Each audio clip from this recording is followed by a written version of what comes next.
மக்களுடன் விரிவாக்க திட்டத்தில் விரிவாக்க நிகழ்ச்சியில் கலந்து கொள்ளுமாறு ஏற்கனவே 4ஆம் தேதி நாடாளுமன்ற உறுப்பினர்கள், சட்டமன்ற உறுப்பினர்கள், அதேபோன்ற அமைச்சர்களுக்கும் அழைப்பு விடுத்த நிலையில் தற்பொழுது தருமபுரியில் இந்த திட்டத்தினை முதலமைச்சர் மு க ஸ்டாலின் தொடங்கி வைத்தார். நேரலை காட்சிகளை பார்த்து கொண்டிருக்கின்றோம். ஊரக பகுதிகளுக்கான மக்களுடன் முதல்வர் திட்ட விரிவாக்க நிகழ்ச்சி தற்பொழுது தொடங்கி வைக்கப்பட்டுள்ளது. மேலும் கூடுதல் விவரம் செய்த சுதன் வழங்க கேட்கலாம். சுதன், இது குறித்தான கூடுதல் விவரங்களை பதிவு செய்யலாம். வணக்கம் ராம்குமார்.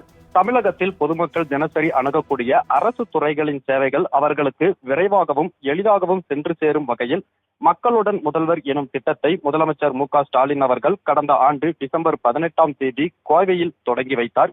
முதல் கட்டமாக இந்த திட்டம் நகர்ப்புற உள்ளாட்சி அமைப்புகளில் மட்டும் நடைமுறைப்படுத்தப்பட்டது. இந்த திட்டம் மூலம் இதுவரை 8,74,000 மனுக்கள் தீர்வு காணப்பட்டிருக்கிறது.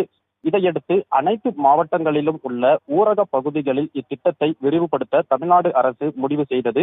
இதற்கான அறிவிப்பை முதல்வர் அண்மையில் வெளியிட்டார். இதைத் தொடர்ந்து இந்த திட்டம் மூலம் தமிழகத்தில் உள்ள 14,525 ஊராட்சிகளில் 2,500 முகாம்கள் நடத்தப்பட்டு அதன் மூலம் 15 அரசு துறைகளின் 44 சேவைகளுக்கு பொதுமக்களிடம் இருந்து மனுக்கள் பெறப்படுகின்றன.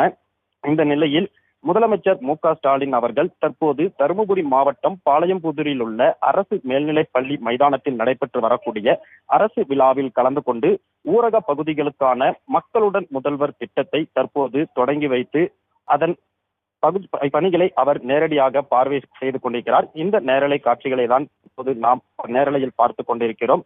இந்த திட்டத்தில் பொதுமக்கள் வழங்கக்கூடிய மனுக்கள் உடனடியாக சம்பந்தப்பட்ட அலுவலர்கள் கணினியில் பதிவு செய்யப்படுவதையும், கணினியில் மனுக்கள் பதிவு செய்தவுடன் அந்த தொடர்பான தகவல் சம்பந்தப்பட்ட பொதுமக்களுக்கு குறுஞ்செய்தியாக செல்போனில் தெரியப்படுத்துவது ஆகிய பதிவுகளை அவர் நேரடியாக பார்வை செய்தார்.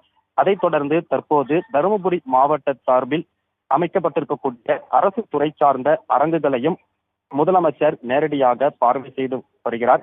அதே போல சேலம் மாவட்டத்தில் முதலமைச்சரின் தனி சிறப்பு திட்டங்களால் பயனடைந்திருக்கக்கூடிய பயனாளிகளையும் முதலமைச்சர் நேரில் சந்தித்து அவர்களுடன் கருத்துக்களை கேட்டறிந்து வருகிறார். இதனைத் தொடர்ந்து அவர் தருமபுரி மாவட்டத்தில் சுமார் 500 கோடி மதிப்பீட்டில் 2000 பயனாளிகளுக்கு பல்வேறு அரசு துறை சார்ந்த நலத்திட்ட உதவிகளையும் அவர் வழங்க இருக்கிறார். முதலமைச்சர் வருகையொட்டி தற்போது தருமபுரி மாவட்டத்தில் பலத்த போலீஸ் பாதுகாப்பானது போடப்பட்டிருக்கிறது.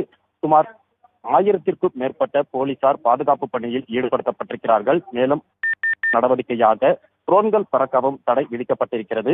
முன்னதாக இந்நிகழ்ச்சியில் கலந்து கொள்வதற்காக சென்னையில் இருந்து தனி விமானம் மூலம் சேலம் விமான நிலையம் வந்த அவருக்கு சேலம் மாவட்ட நிர்வாகம் சார்பில் உற்சாக வரவேற்பு அளிக்கப்பட்டது.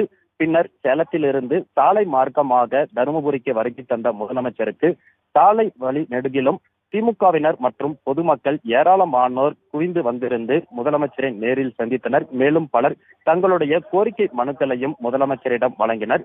அதனைத் தொடர்ந்து தற்சமயம் நடைபெற்று வரக்கூடிய இந்த நிகழ்ச்சியில் ஊரக பகுதிகளுக்கான மக்களுடன் முதல்வர் திட்டத்தை அவர் துவக்கி வைத்து தொடர்ச்சியாக பயனாளிகளுக்கு நலத்திட்ட உதவிகளையும் வழங்க இருக்கிறார். ராம்குமார்.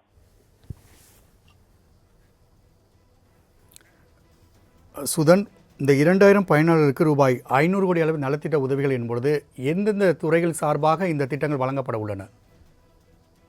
வணக்கம் ராம்குமார். குறிப்பாக தருமபுரி மாவட்டத்தில் அரசு துறை சார்பில் செயல்பட்டு வரக்கூடிய அனைத்து மனுக்களுக்கும் தீர்வு காணப்பட்டு அதில் தற்போது தேர்ந்தெடுக்கப்பட்ட பயனாளிகளுக்கு நலத்திட்ட உதவிகள் வழங்கக்கூடிய நிகழ்வானது நடைபெற இருக்கிறது.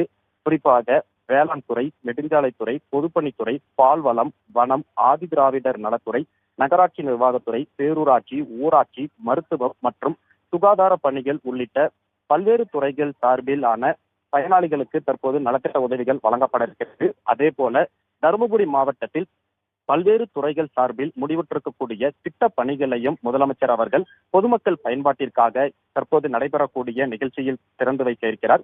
அதனைத் தொடர்ந்து பல்வேறு புதிய திட்ட பணிகளுக்கும் முதலமைச்சர் அவர்கள் அடிக்கல் நாட்டி அந்த பணிகளையும் துவங்கி வைக்க இருக்கிறார். ராம்குமார்.